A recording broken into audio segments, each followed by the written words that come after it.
სამგორის მეტროში მოქალაქე გარდაიცვალა, მიზეზად ბუნებრივი სიკვდილი დასახელდა. მომხდარის გამო მატარებელი მგზავრებს სამგორის, წისნისა და ვარკეთილის მეტროსადგურებში ვერ ემსახურებოდა. ადგილზე სამართალდამცველები მუშაობდნენ.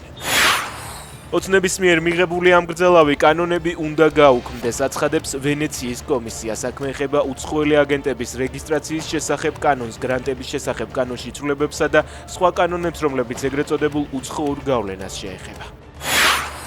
მართვის მოწმობის გამოცდაზე 6-ჯერ ჩაჭრის შემდეგ პირი გამომცდელ ინსტრუქტორს დანით დაჭრით ემუქრებოდა. მოქალაქე სვანეთიდან იყო ჩამოსული. ის პოლიციამ უკვე დააკავა. 15 წლის ქართველი მოზარდი ბერლინში ერთ კვირაში 2-ჯერ დააკავეს. პირველ ჯერზე ავტომობილი, რომელსაც არასრულწლოვანი მართავდა, ავარიაში მოყვა. პოლიციამ მანქანაში სხვადასხვა დროს მოპარული ნივთები იპოვა. მოგვიანებით მოზარდი ადამიანის გატაცების ეჭვის საფუძველზე დააკავეს.